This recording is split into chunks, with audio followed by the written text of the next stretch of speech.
guys, welcome back to A Little Bit of Monica. In this video, I will be reading my NetGalley arcs for June. If you have been here for any length of time, you may know that one of my goals for this year is to read through my NetGalley arcs. I love being an arc reader and getting early access to titles that then allows me to support the author and the book at its release date. And I try as hard as I can to stay up with all of the arcs that I have. Unfortunately, sometimes I get behind, but that is why one of my goals this year is to be reading books a month before the official release month is happening. That way I have a little bit of a cushion in case I get a little bit behind. For June, I am primarily focusing on books that will be coming out in July. So I have a couple of books planned that I am going to be sharing with you as I go through to let you know what I think as I'm reading them. To start off, I do want to share the first book that I'm going to be reading, which is going to sound a little misleading because this first book is actually not going to be an arc. This is a book that's already out, but it's because I have a physical arc of the sequel and I never read the first book. So I need to read the first one before I can read the second. And the book in question is The Woman in Cabin 10 by Ruth Ware. I got a dual package in the mail, a complete surprise, that had an arc of the brand new book, The Woman in Suite 11, which is the sequel, and both books were in the package together. Problem is, I haven't read The Woman in Cabin 10, but I need to before I can read about Suite 11. So I am going to be starting with this one. I'm going to read through this first book and hope that I really like it because I have the physical arc of the second one that I can go to immediately afterwards. And I think this is going to be a really fun experience. And then I can share with you my thoughts on not just this first one and not just the second one, but both of them at the same time. So I'm really excited to dive into these. I've read Ruth Ware before and I have really liked some of her books. So this makes me very excited to be diving into these.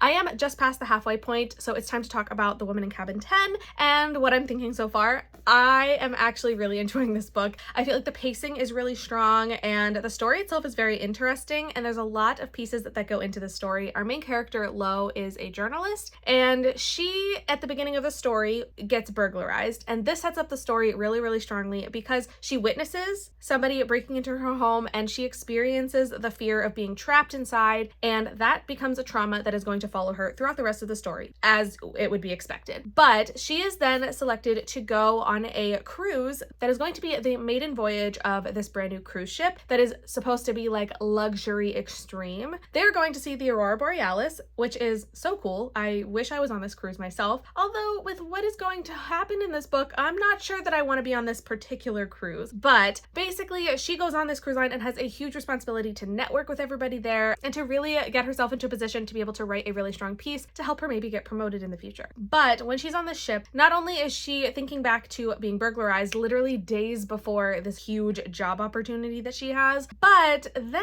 when she is on the ship, she ends up witnessing, or she thinks that she is witnessing something that could potentially ruin everything. In the middle of the night, she thinks that she hears a woman go overboard. And then there is a search for a potentially missing woman on the ship. The problem is nobody seems to have known that this woman existed except for Lo. So there's a lot of gaslighting going on. There's a lot of her believing that maybe she was seeing things that like nobody knows what's going on, including Lo, and she's starting to question her own sanity, but also not, because she's like, no, I know what I saw, I know what I heard, but everything is put into question. And so far the story has been so interesting to see where it's going to go with all of these players that are in the game, that are on this ship. We know there's obviously a very select number of people that could have been involved with this because of this isolation kind of setting, and I am really enjoying this vibe that's going on. At this point, I have no idea what's going to happen at the end of the book, and with thrillers, I feel like I do typically kind of try to figure it out as it's going, and in this one, I have no idea, and I'm okay with that. I am very excited to just see how this is all going to ride out. So I still have a little less than half of this book to go, but I am going to try to finish it tomorrow, and I will update you once I have finally finished and let you know what I think about The Woman in Cabin 10.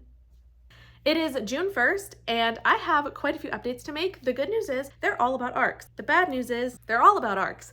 So we're gonna start off with the first one, which is the most obvious update that I will make, and that is because I finished the book that I was reading. So I have to let you know that I finished The Woman in Cabin 10 last night. I ended up really liking this book. I think I'm landing on 3.5 stars rounded up to 4, because I do think that this murder mystery was really fun. The first half of the book absolutely flew by. I read it so fast, but the second half, it did start to peter out a little bit. I'm not quite sure what it was because I do feel like with the ending, things were like ramping up a lot, but somewhere it kind of just started like, I don't know, I just kind of lost interest in some of the like more extreme things that were happening. I was really focused on like the murder mystery element, and I don't know, somehow when the twists started coming in, I didn't care quite as much as I thought I would, which was a little bit weird. But I do like the main character here. I think she doesn't think very logically a lot of the times, which is going to be really interesting with the fact that there is a sequel to this. But I do think that her personality and everything really lent itself into the story really well. The one thing I have to say, and could this have contributed to why the second half felt off to me? Maybe, but I stopped listening to the audiobook at about 60%. I unfortunately just could not take it anymore. I am so sorry to the narrator of this. As far as the accents and things go, because this book does take place in the UK and they are going on a cruise into like the fjords to look at the northern lights, and there's people with all sorts of different accents, and I do think that a lot of that was done very well. The problem is this narration was slow as molasses, and the thing is, I was listening to this at 3 times speed and I was still able to read faster with my eyeballs, which doesn't happen very often, and that's how I knew that this book was just very slowly recorded. And to me, I need the audiobook to be going at the same speed that my brain is reading the words on the page if I am doing both physical and audio, and because of that, it was just so unbearably slow that I just stopped listening. I simply could not take it, and I ended up reading the second half of this book with just my eyeballs. I still really liked the story overall. I do think that my opinion of the book is not dependent on how I felt about the audiobook. I do think I was able to separate those two things. So I still really liked this book, and I liked where we ended it. I think things were like very exciting up to the end. I do really like the way that the story was resolved. I don't necessarily know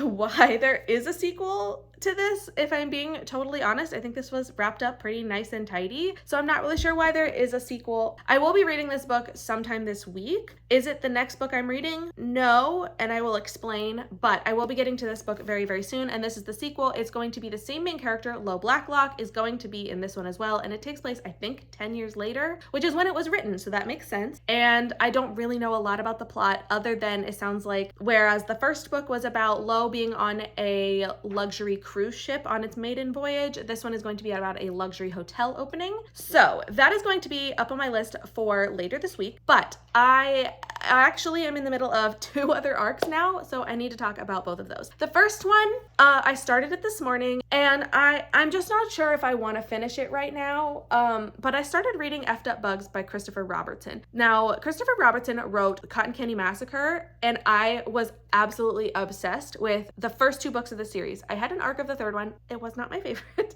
I didn't love it. So I have an arc of this brand new one that is coming out at the end of June, and this one is all about bugs, as the title might suggest. Right off the bat, so I am about 4 chapters in so far, and I did start reading it this morning, and after the first couple of chapters, I just have to say, I feel like the story jumps into a place, and it took me a long time to get my footing. Now, I'm only 4 chapters in, which still isn't that far. It's also not going to be a super long book. So 4 chapters feels like a very long time for me to still not really know where we are or what's going on. I think it was starting off in a way that's supposed to feel like you're thrown into the midst of the madness and then you kind of step back and piece it together. I just am not sure that with the nature of what this book is supposed to be about, if that is working for me. It starts off with people getting attacked by giant spiders. So trying to like step back from that and like regroup is just kind of messing with my brain a little bit. So after getting to about 20% in this book, I think it's 5 chapters. Honestly, I don't even know how many chapters it was. It was about 20%. I remember looking at that on my Kindle. So after getting to about 20%, I decided to pause, and I will come back to it because the other book that I am reading, and this one I am 80% of the way through now, and I didn't provide any updates because I did technically start this in May, but I only got to about 40%.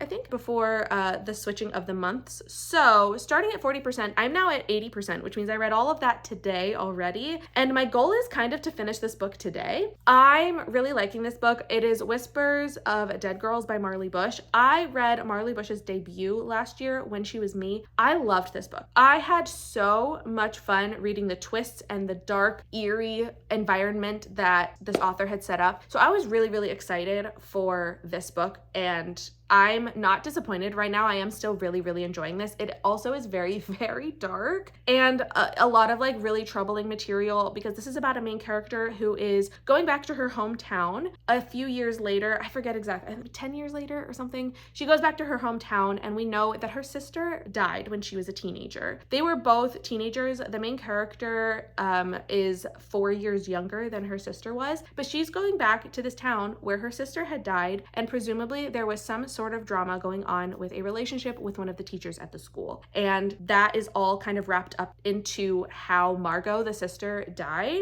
So now we get to see Wren in this environment again and being reminded of all of the memories of like her sister and everything. She also sees her sister's ghost and talks to her quite often. The sister is reminding her of everything. But in this timeline, we are getting to see Wren essentially seeing the same things that happened to her and her sister as teenagers happen again in the present timeline with new teenagers. Some local girls go missing and wind up with their bodies being found, and this investigation is brought up, and things are starting to look really fishy with another teacher. So there's a lot of this obviously inappropriate relationship discussion between teachers and students, and age gaps, and sweeping things under the rug, and just trying to the secrecy. It's a lot, and it's really hard to read this kind of stuff because you know it's real, you know it's happening in real life, and so to read it fictionally, like, it is challenging at times, but I'm really, really liking getting to see the way that Wren is approaching all of these situations. This book just recently came out, and I haven't heard anyone talking about it, but I really, really like the way that we get to see how hard Wren is fighting for the truth to be revealed, and how she is advocating for not only herself and her sister from what had happened to them when they were young, which we are progressively getting their story as the book goes on, but she's also advocating so strongly for the teens that she is seeing in the schools, the teens that she is relating to because of her own past, and she's trying to speak up on their behalf. And I think it's absolutely beautiful the way that this is reflected. I love Marley Bush's writing. That's what I'm learning from this and the previous one. I just really like the way that she can build a narrative and explore these characters and their dynamics with other people within the story and tell a very like chilling kind of thriller. So that is my update for now. I am going to jump back into reading because I want to try to finish Whispers of Dead Girls today if possible. If not today, definitely tomorrow. So stay tuned for my updates when I finish, and hopefully have more progress in some of these books and the other arcs that I will be reading throughout this month. Okay, it's been a couple days and I have a couple of updates to give because I have been absolutely killing my arc game. We are only a couple of days into the month and I've already finished 2 of my arcs. Do I still have more arcs that I need to read? Yes, and was one of the arcs that I finished not even on my TBR for the month? Actually, neither of them were on my TBR for the month. So I still have quite a few arcs to work through for June, but that's beside the point because I still finished 2 books already. Let me talk about the first one that I finished, and the first book was Effed Up Bugs by Christopher Robertson, and let me tell you, these were in fact some effed up bugs. This is a horror book, and if you are familiar with Christopher Robertson, they are bloody, they are gruesome, they're kind of disgusting, but they are very, very fun, very high energy, and that's exactly what this book was. With my last update, I did mention that I was a couple of chapters in and I was struggling to figure out exactly what was going on. Following the story at the beginning was a little rough for me. However, after I was able to pick up like the foundation of things, and it only took a couple more chapters maybe to get into it, I was fully invested and I really, really liked where things were starting and where they were heading. And I really like the foundation of like kind of where everything comes from in this story. I do think it was a very well-rounded kind of story. And I think even more so than some of the Cotton Candy Massacre books, which are just like madness. Sometimes I feel like there's no rhyme or reason to some of the things that are happening. And in this book, there was like very clear progression of like why things were happening. Obviously, the bugs becoming massive, like that isn't necessarily easily explained. But I really like, one, the characters. I think there was a really nice, well-rounded cast of characters in this because we had such a range of ages. We had children at a summer camp, we had teenagers who were counselors, teenagers who were just wrecking things, and then we also had adults who were involved involved in not only the problem, but also the solution. And I do think that this was really fun to see all of the different generations getting involved and working together and also butting heads at the same time. We also had an incredible cast of villains here, because if you've read Cotton Candy Massacre, everything is about evil clowns. Like, they're all clowns. And in this book, they're all insects, but they are real insects, like real life bugs with scientific names and everything. They're just really, really big and really, really aggressive. But it also means that if you know anything about bugs and entomology, then you kind of have a little bit of an idea of what you're dealing with. Now, would anybody know how to deal with football-sized leeches? No. But I loved getting to read about it. Motorcycle-sized wasps? Sign me up. Not really. Like, sign me up to read it, not to experience it. That sounded awful. But I absolutely loved getting to read it. I think that as the story progressed, the action was really high. It was very exciting, and the pacing was just, it continued to move. And I found myself constantly like picking the book up and just really enjoying jumping back into it. So I think after I got my feet like on stable ground at the beginning, it really picked up and ended up being a really fun book. So I'm landing on 4 stars for this. It is still not my favorite book by Christopher Robertson. Something about the Cotton Candy Massacre, that first book, like really just, it sticks with me forever. I still think about Shiggles the clown on an unfortunately common basis. But I will also be thinking about some of these effed up bugs a lot because they were real weird. Also, there was a centipede that, I kid you not, this isn't surprising at all, but it was so big, and the description of it, all I could think about was the graboids from Tremors. Do I think about Tremors a lot? Yes. So this isn't surprising, but that's what I was thinking about when I was reading this book. I just thought it was a lot of fun. Is it very gruesome and bloody and disgusting because of some of the violence and the injuries they get? Absolutely. And that's what you get when you read a Christopher Robertson, and it was just so much fun. The second book that I need to talk about, more serious tone, because this was Whispers of Dead Girls by Marley Bush. And I'm gonna be honest, when I was starting this book, I was having a fantastic time with this. Now, I read the first less than half, but like maybe 40% I read in whatever last month was, April, May. Last month was May. I read the first half right at the end of May, and then I read the last 60% of the book in June. And up until about 80%, I was loving this book. The last like 20%, the last 10% really, I don't want to say that it like ruined the book. I am giving this book 3 stars. It did not ruin the book. However, I did not like the ending. I did not like the resolution. In my opinion, the resolution of this book kind of undid some of the really great things that I thought the rest of the book had done. What happened, who did it, all of those things, when it gets fully unveiled at the end, I gotta say, I was disappointed. And I feel like so much of the justice that we were seeking throughout the entire book kind of fell apart with what was decided as being the like finale, like the resolution. So that was just really hard to grapple with for me, because I was really enjoying the book up until it started to be solved and resolved. And yeah, so now I'm just like sad. I also like really loved Marley Bush's debut, which was When She Was Me. The best part, well, 1, the environment, but 2, the twist. I think she did the twist in that book so beautifully. It was incredible. The twist in this one, it was a little bit predictable, which is fine, but the twist is like what kind of started unraveling it for me, and I don't know. So anyway, I'm a little bit sad about that, but that does not stop me from being excited for the next arcs that I have, because I already said neither of these 2 books were actually on my official TBR for the month, and I have 4 arcs on my official TBR, which means I still have 4 more books that I need to read. So I'm gonna get to that. Do I know which one I'm starting next? No, I do not. But you'll find out soon when I find out, and I'll tell you. But that's all I've got for now, and I will let you know once I have selected my next book. As promised, I am back with another ARC update, and this time I made it to 53% of Holding Out for a Hero, and then I DNF'd it. So instead of finishing the book like I thought I would, I ended up DNFing, putting it down, and I have no regrets about not revisiting this one. Unfortunately, this book just did not work for me, and there was nothing like horrible or offensive about it, but I got to the point where, 1, I didn't care about any of the characters or any of the storylines. I also got immensely confused by a couple of the chapters, and the last chapter that I read actually confused me so much that it is the reason I put it down and never looked back. So this book takes place on the East Coast. I want to say it's like Maryland or Virginia or North Carolina. It is somewhere in that area of the East Coast. I'm gonna be honest, I didn't really pay that close attention to really figure out exactly where they are, even though I think they mentioned a couple times. That's on me. Anyway, this book takes place on the East Coast of the United States, not in Greece, like the cover might suggest. So that is the first thing that felt a little deceptive to me. The cover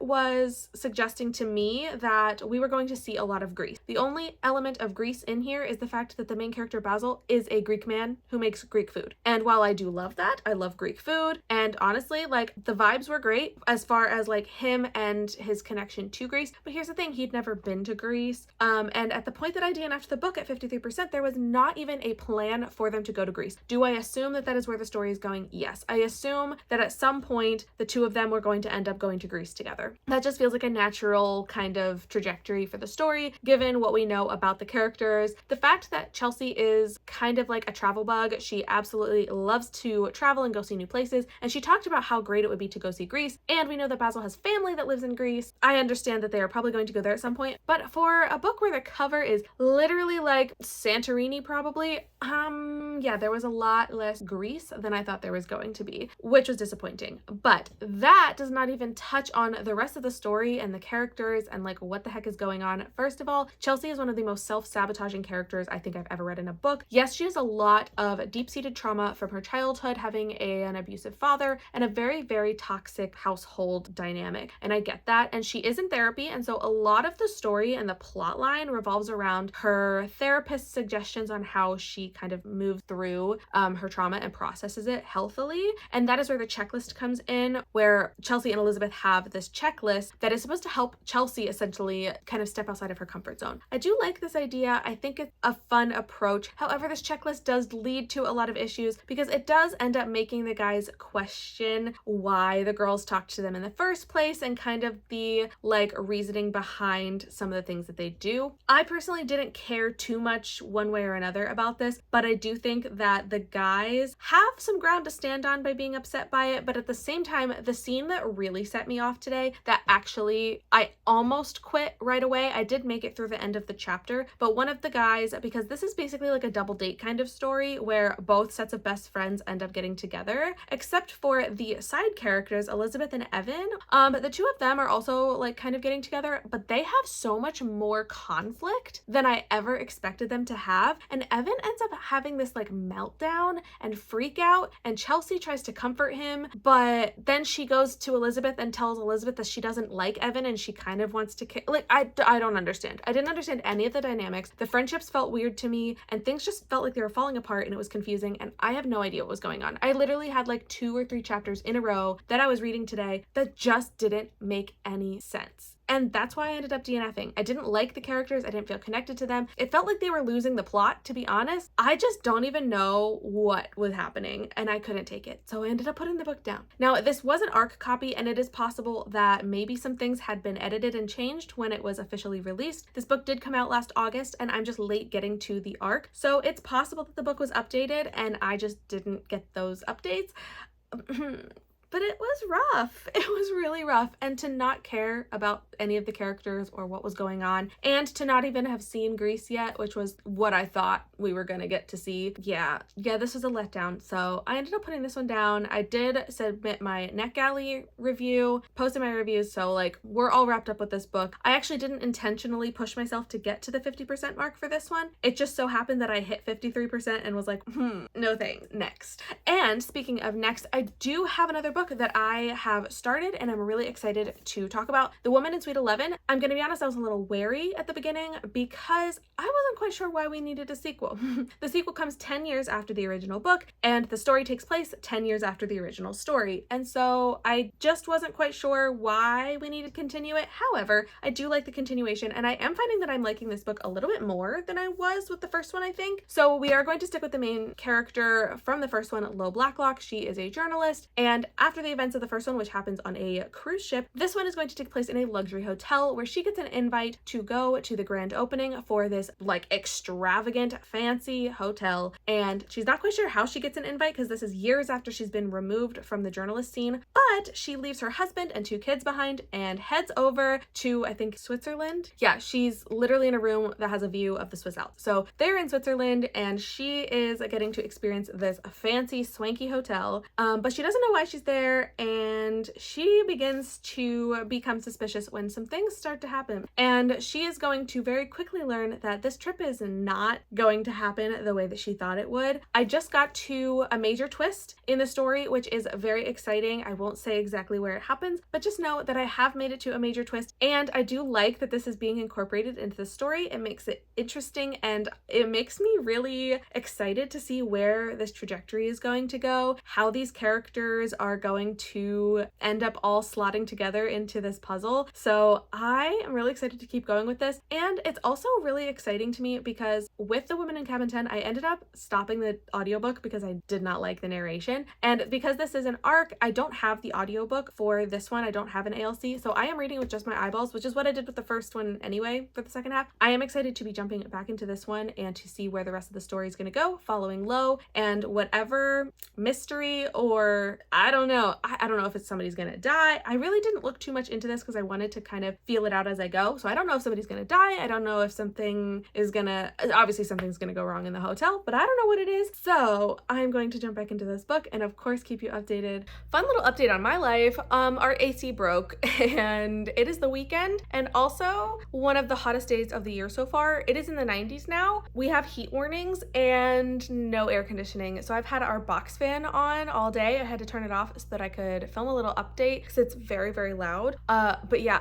it's really, really hot here. And you know what? I kind of understand what the characters are feeling like in the book that I just recently finished. I managed to finish an arc last night, very, very late, so I'm doing my update now. But Thrill of the Chase by Catherine Nolan. This is from Entangled Amara, and I got this arc very, very recently. It is definitely the most recent arc I've received, and I think it might be the newest arc that's going to be coming out in the near future because this book is coming out July 1st. And the reason that I am so excited to talk about it is because this was a 5-star arc, and it's the first 5-star arc of the month. So that is just exciting for me. But let's get into what makes this book so good. This is a sapphic romance with a treasure hunting theme. Our main characters, Eve and Harper, are going to be butting heads when they first meet because Harper is a journalist who is going to try to get the story of a world-famous treasure hunter, Monty Montana, who is well known for a discovery that she had made a number of years before. And our other main character, Eve, owns a salvage shop that is going to be the place where she ends up meeting Harper for the first time. And when she finds out why Harper is there, Eve becomes very protective because of the connection she has to Monty Montana herself and the treasure hunt that is currently ongoing. So what we get to see in this story, not only, I wouldn't say this is enemies to lovers, I would say more like just very distrustful of each other at the beginning, to reluctant allies, to friends, to lovers,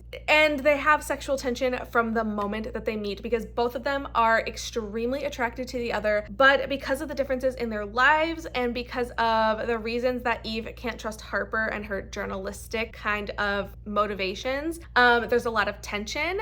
But what happens in this book is so fun because not only do we get to explore the treasure hunt element where these characters are trying to find some missing diamonds before other treasure hunting teams do, but at the same time, we are also getting to see some really high energy events that take place. Some really interesting things end up happening to Eve and Harper that I think were just so much fun and built this type of anticipation. And just in general, it felt like not necessarily a heist, but it gave me the feeling that a heist type of story does. And it just like felt like the energy was always there. But on top of all that, we also get an incredible story that is a true celebration of queerness in a lot of different ways. Not only because we have two main characters who are going to be exploring their own attraction to each other as well as just their past and what it means to be a queer person with their family dynamics, with societal dynamics, things like that. But we also get to see a lot of a rich queer history that I think was so incredible to get to explore throughout the story. And it was explored in ways that I wasn't quite anticipating, which is just so beautiful. Honestly, I was obsessed. This book was fun. It was tense. It was high energy, but it was also very, very sweet. And the romance was truly incredible. I loved seeing the two of them together and the way that they obviously distrust trust each other so much at the beginning, but by the end of the story, they are so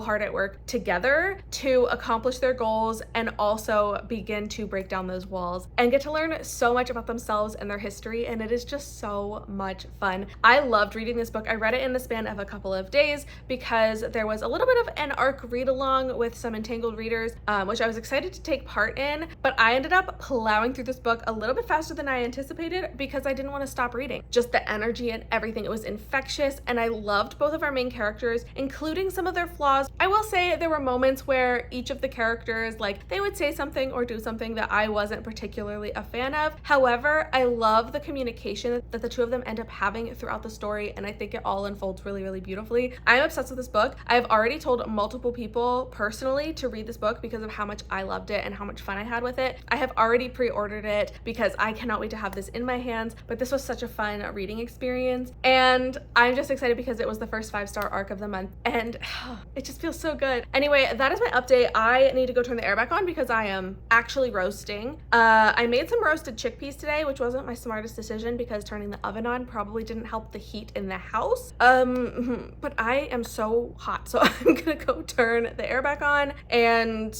come back to pick up my next book later. But for now, a 5-star read. It feels so good.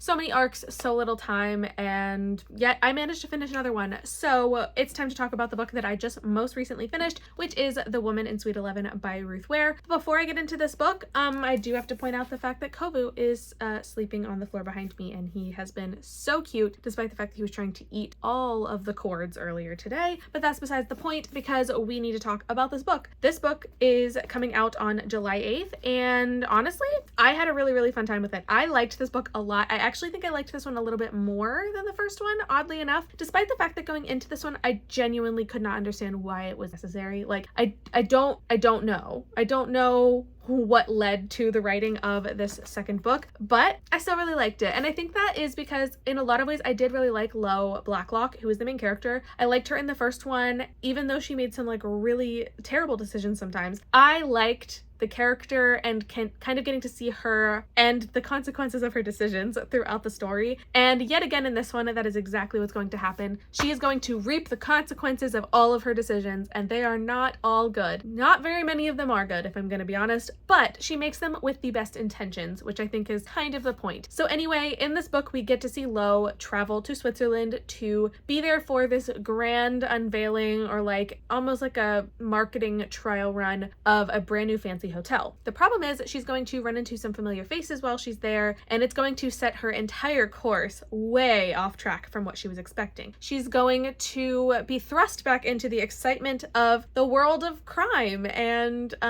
things that make her uncomfortable, putting her into a place where she has to make a lot of really difficult decisions, not only about her, but about other people around her. And just in general, the vibe of the first one is going to be brought back in full force in this book. However, I do really like the way that some of the things from book one end up coming back, not necessarily to haunt her, it's just they get reiterated in a new way in this book, and I think it was really fun. Some of the characters that we get to see come back and get to play a part within the story, I think it was great. One of the things I have to say, and it's one of the things that after finishing this book has stuck with me the most at this point, is the fact that Judah deserves, this is gonna sound terrible, Judah deserves better than Lo. He is without a doubt the greatest character in not just this book, but the first one as well. Judah is Lo's boyfriend. In this book, it is her husband. They have 2 kids, and the role that he plays in this story is one of the most beautiful like I love him. I love Judah. I love the role he gets to play. I love the support that he offers. And there was a moment that Lo was like surprised by something that he said or did, and in my head I'm like, girl, why would you be surprised that he did that? Like, that's exactly what kind of a person he is. I was like, I felt like I knew Judah better than Lo did sometimes, which is a little bit weird, and why I think Judah deserved a little bit better. I think Lo didn't deserve Judah's goodness, if that makes sense. That sounds terrible because I don't hate Lo as a character. I think she just makes terrible decisions, and she thinks that she's thinking about other people, but she's really just terrible at making intelligent decisions in like high stress moments, which, to be fair, I wouldn't be making the good decisions in these situations either. I don't know what I would do if I was in her shoes, but I don't think I would do what she does. And it leads to a lot of messes. I think it's hard to talk about this book because so much of it rides on some of the big twists that happen. And there is one that happens relatively early in the book that catapults the rest of the story and leads to so much else happening. But there is going to be a murder mystery in this one, very similar to in the first one where it was like a self-imposed investigation. You know, she thought there was a mystery, so she was investigating it. In this one, there is another mystery that she is caught up in the middle of and kind of forced to deal with all the excitement there. And I just really like the excitement. I feel like this book was paced really well. I was never really getting bored. Reading with my eyeballs is what I had to do with the first one because I did not like the audiobook for The Woman in Cabin 10. So reading this one as an ARC without an audiobook worked just fine for me, and I really, really liked it. In general, I just felt like every time I picked this book up, I was right back in the action and I was really, really enjoying it. So I think this is a great continuation to The Woman in Cabin 10. I still don't really know why this book came to exist, but I'm kind of glad it did because I do think that it continues things nicely. And if you like Laura Blacklock in the first book, you're going to like her in this one. She acts the same way. She has the same mentality of trying really, really hard and just not knowing what the heck to do with her life. And I just think that it makes her kind of realistic, but also it just feeds the story a lot more. Were there issues, things that I think were a little too much? Sure. Were there moments where Laura was so frustrating that I just couldn't deal with it? Yes, there were definitely moments where I was like, girl, why? Like, can we be for real right now? But largely, I just really had a fantastic time. And knowing that Judah was kind of threaded throughout the story really worked for me too, because as a romantic at heart, I lived for their relationship and getting to see the role that he got to play throughout the course of the story, despite the fact that he was physically not there for most of the story. So anyway, I feel like I can't really think of anything else to say about this book without it being a spoiler. So that's pretty much all I've got. But if you liked the first one, I think you're going to like this one a lot. It is a really fun continuation. Dare I say conclusion? I don't know, because I didn't think that there was going to be one after The Woman in Cabin 10. But, you know, I think this could be a conclusion, but also, who knows? Who's to say but Ruth Ware herself. So anyway, I'm gonna go with 4 stars with this one. I gave 4 stars to The Woman in Cabin 10. I think it would be more like a 3.5 rounded up to 4. And this one I would say is probably a very even 4. Definitely nothing like super addictive, but it's a very fun time and I do like Ruth Ware's writing. So 4 stars for this one. And I am so thankful to Gallery Books for gifting me this ARC copy, as well as the physical copy that I have of The Woman in Cabin 10 that allowed me to read both of these books before the release of this one. So if you're a Ruth Ware fan, love a good murder mystery, and liked The Woman in Cabin 10, make sure to check this one out on July 8th. Okay, so it's time to kind of wrap all of this up, but I finished 6 ARCs in June. Are we kidding? 6 ARCs? Okay, technically the first one was The Woman in Cabin 10, which wasn't an ARC, and I did technically read that one in May. But that means I still managed to read 5 ARCs, which is incredible because this is definitely helping me to keep on track of these. I really think that doing a vlog of ARCs every single month is keeping me accountable to make sure that I'm reading the ones that I say I need to be reading. And if I'm not reading them, I need to be pushing them off to the next month. And I really think that this is going to end up working as a system for me because clearly June worked out so freaking well. I managed to get through so many books and so many of them were really, really good. And it makes me feel really good about going into July that like maybe I can keep up the momentum and get through quite a few more of my ARCs during that month. Because again, I'm trying really, really hard to keep up with them. I love reading these books and getting to support them, especially like when they are releasing, because I know that those are some of the most important days for sales. And so really hyping these books is one of the things I love about being able to share these things on the internet. So I'm looking forward to being able to continue to do that. And I have a couple of ARC programs that I'm a part of now that has been really, really exciting. I just got accepted into Sourcebooks Audio during June as well. So that means that I am going to have some more audiobooks that I'm able to read through. I do have the Libro audiobook ALC program that's been really exciting as well to get early access to a lot of those, which helps me just kind of move through these a lot quicker. And I'm just really looking forward to the future and everything that it has to bring, especially because of some of the trajectory that I'm on just from how many books I've been able to read and thoroughly enjoy. Honestly, this was a really really, really good month, and I'm really excited to see what comes next. But that brings me kind of to the end of everything here. I do want to hear your thoughts. If you have already read these books, I'd love to hear your thoughts on them, if they coincide with what I had thought as well. But if there are any here that you ended up watching this and thinking, I want to pick up that book now, I'd love to hear those thoughts as well and hear what books you're excited to read or pick up in the future. As always, I am so appreciative of you being here, spending your time with me, and just supporting me by watching these videos. It means the world to me, and I'm so glad you're here. So I want to thank you, and I hope that I will see you in the next video. Bye!